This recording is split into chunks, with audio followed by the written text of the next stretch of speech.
Hey everyone, welcome to another deep dive from Vintage Car Chronicles. We bring you a daily dose of classic car history, available on Spotify, Deezer's, Apple Music, and YouTube. And today, we're going to be talking about the rise and fall of Pontiac, a brand that went from, humble buggies to these muscle car legends. And we've got a really fascinating mix of articles, historical accounts, and even some old marketing materials to sort of help us uncover this story. You know what's really interesting about Pontiac is that their journey really kind of reflects like the whole evolution of the American auto industry. So we'll see how they navigated changing consumer taste, technological advancements, and ultimately some pretty turbulent times. Okay, so let's unpack this. You mentioned buggies. Didn't Pontiac start out making horse-drawn carriages? You are absolutely right. Back in 1893, Edward Murphy founded the Pontiac Buggy Company in Pontiac, Michigan, but he's a forward thinker, and recognized the potential of the automobile. So in 1907, he founded the Oakland Motor Car Company. So from buggies to automobiles, talk about adapting to the times. But how did Oakland evolve into the Pontiac that we know? Well, in 1909, Oakland became a part of General Motors. And by mid-1920s, GM saw this gap in their market between, the economical Chevrolets and the more upscale Oldsmobiles. They needed a brand to kind of bridge that gap, and that's where Pontiac came in. So they didn't just rebrand Oakland as Pontiac, they launched it as like a separate brand under the GM umbrella. Exactly. In 1926, they introduced the Pontiac Series 627, a six-cylinder car marketed as a more affordable option. And it was a huge success, like right out of the gate, selling over 76,000 units in its first year. It actually outsold its parent company, Oakland, pretty quickly. Wow. That's quite a debut. What were some of the design elements that made those early Pontiacs stand out? So two things really define their early style: the silver streak and this innovative column shifter. So the silver streak was this distinctive chrome strip that ran down the center of the hood, giving Pontiacs like instant recognition on the road. Yeah, I've seen those in old photos. Very striking. But the column shifter, now that sounds pretty standard today.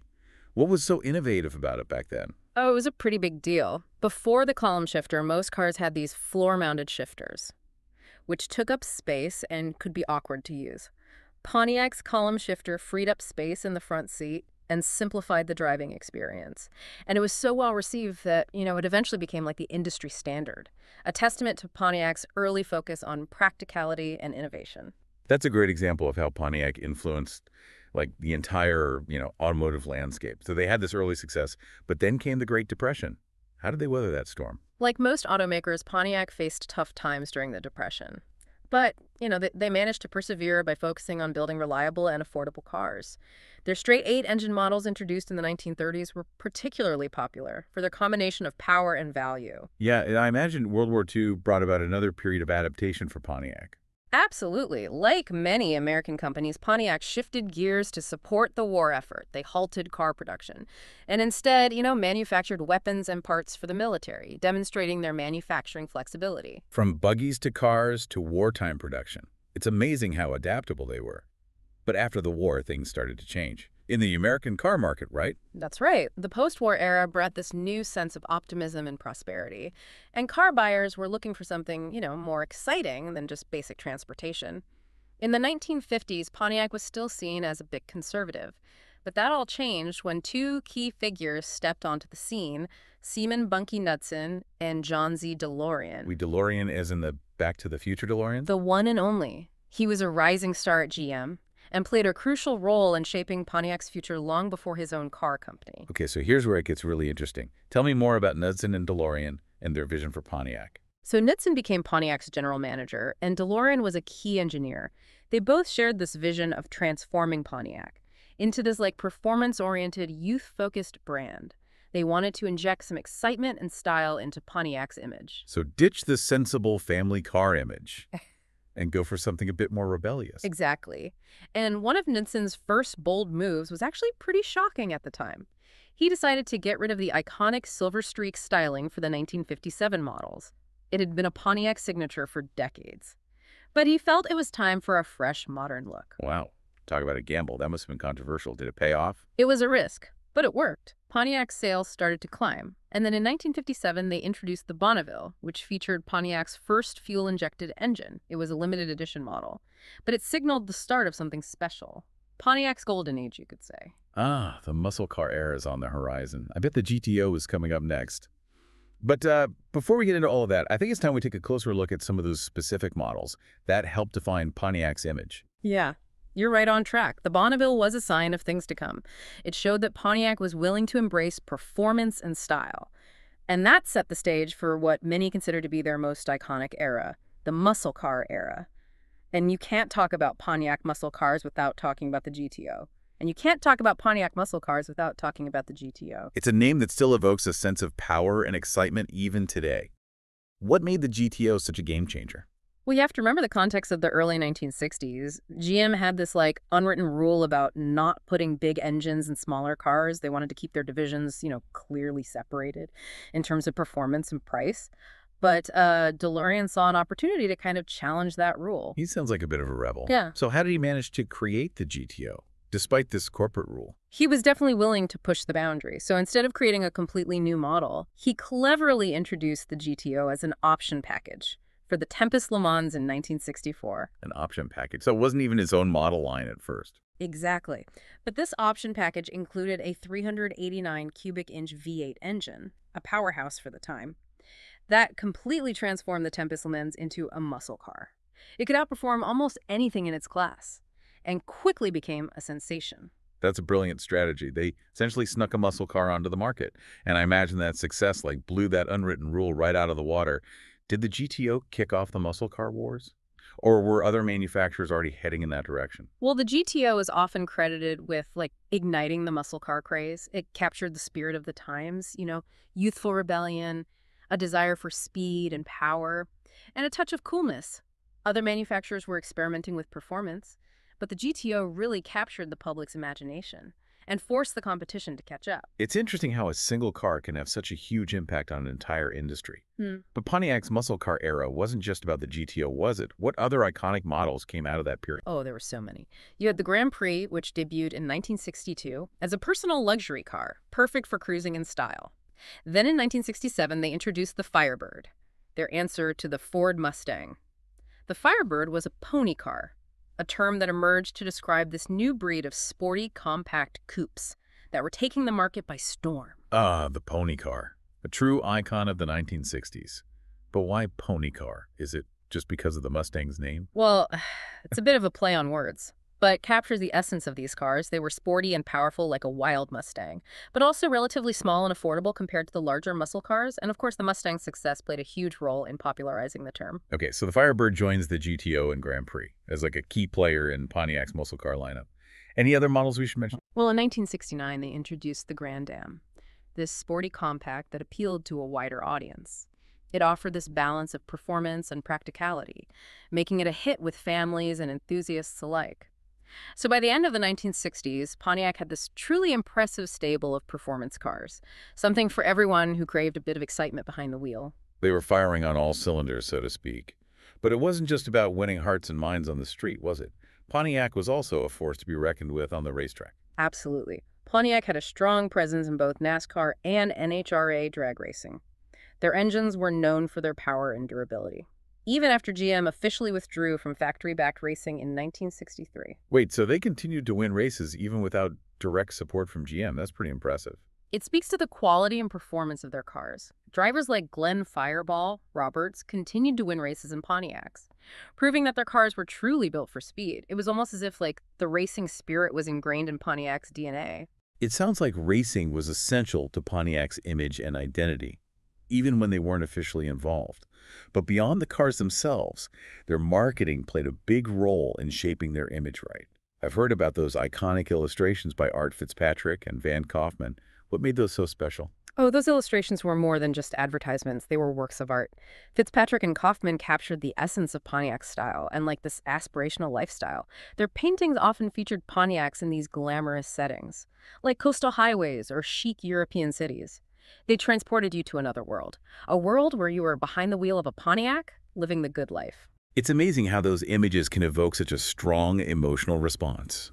I can almost hear the wind in my hair and the engine roaring as I look at those illustrations. But as much as I'd love to stay in this golden age of muscle cars forever, I know that all good things must come to an end. What were some of the challenges Pontiac faced as the muscle car era faded? The early 1970s were a turbulent time for the American auto industry. You had the oil crisis, which led to like skyrocketing gas prices, and this shift in consumer demand towards more fuel-efficient vehicles. Yeah, it was a real turning point. Those gas-guzzling muscle cars suddenly seemed out of step with the times, and, automakers had to scramble to adapt. And then there are the stricter emission regulations that came into effect. Exactly. The government was cracking down on pollution, and that forced car manufacturers to develop new technologies to reduce emissions. And this had a direct impact on engine performance, leading to, a decline in horsepower across the board. It was the end of an era for those high-performance engines. So how did Pontiac respond to these challenges? Did they try to hold on to their muscle car image, or did they shift gears completely? Well, they tried to find a balance, but it wasn't easy. On one hand, they introduced smaller, more fuel-efficient models, like the subcompact Astra in 1975. I've heard mixed reviews about the Astra. Was it a successful attempt to appeal to a changing market? Well, let's just say it wasn't their finest hour. The Astra was based on the Chevrolet Vega, which was plagued with reliability issues. It didn't quite live up to expectations, and Pontiac's reputation took a bit of a hit. So one step back with the Astra. But they didn't give up on innovation altogether, did they? What about the Fiero? That seemed like a pretty radical departure for Pontiac. The Fiero was a fascinating case. It was a mid-engine sports car launched in 1984, and it generated a lot of buzz. It was a unique design for an American car and had the potential to be a real hit. Yeah, I remember seeing those on the road. They definitely had a distinctive look. But you said potential. Did the Fiero ultimately live up to the hype? It had a strong initial run, but it was ultimately hampered by cost-cutting measures and some reliability problems. It's a shame because the concept was great, an affordable, sporty mid-engine car, but the execution fell short, and that hurt Pontiac's image. So they were trying to adapt to these changing times with mixed results. What about their more established models, like the Firebird and the Grand Prix? Did those continue to be successful? Well, they carried on, but they faced increasing competition from both domestic and foreign automakers. The Firebird, for instance, got a boost from its appearances in movies like Smokey and the Bandit, but it couldn't escape the market pressures. It seems like Pontiac was caught between a rock and a hard place, trying to stay true to their performance heritage, while also appealing to a more practical, fuel-conscious consumer. Did anything stand out from this era, something that felt uniquely Pontiac? Well, they had some interesting experiments, like the 1984 Pontiac 6000 STE. It offered a sporty driving experience with some innovative features for its time, like digital instruments and a more powerful V6 engine. I remember those digital dashes. They seemed so futuristic back then. It's interesting to see how Pontiac was still trying to push the boundaries of technology and design, even in those challenging times. Yeah. But as the 80s and 90s went on, did they manage to recapture that spark that had made them so successful in the past? It was a struggle. They relied heavily on shared platforms and parts from other GM divisions, which sometimes made their cars feel less distinctive. It was like they lost that sense of originality. That had defined them in the muscle car era. Yeah, it's a common problem for brands that are part of larger corporations. Finding that balance between cost, effectiveness, and maintaining like a unique identity. So as we move into the 2000s, what's the next chapter in the Pontiac story? Well, this is where things get interesting, to say the least. Yeah. In the early 2000s, Pontiac tried to break into this burgeoning SUV market with a bold new model, the Aztek. Oh, the Aztek. I think we all know where this is going. Yeah. It's become infamous for its, shall we say, unconventional styling. It was intended to be a versatile and practical vehicle, but its design was widely panned, and it's often cited as one of the ugliest cars ever made. Yeah, I think polarizing might be a more diplomatic term. Yeah. But hey, even if the Aztek wasn't a beauty queen, at least Pontiac was still trying to innovate and find new markets. They also tried to revive some of their past glory by bringing back the GTO name in 2004, right? They did, but it wasn't quite the same magic. The new GTO was actually based on the Australian Holden Monaro, and while it had plenty of power, it lacked that raw, visceral appeal of its ancestor. It felt more like a rebadged import than a true Pontiac muscle car. It's like trying to recapture lightning in a bottle. Some things just can't be replicated. So by the late 2000s, it sounds like Pontiac was still struggling to find its footing. Then the global financial crisis hit, and the auto industry was thrown into turmoil. It was a perfect storm for a brand that was already facing an uncertain future. In April 2009, General Motors announced that Pontiac would be discontinued as part of its restructuring plan. It was a sad day for many Pontiac enthusiasts who had hoped the brand could make a comeback. It's always a shame to see a once great brand fade away. But they did have one last hurrah before the curtain fell, didn't they? What about the G8?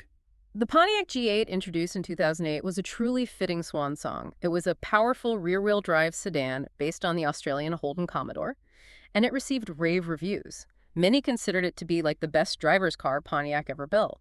A final reminder of what Pontiac could achieve when they really focused on performance and handling.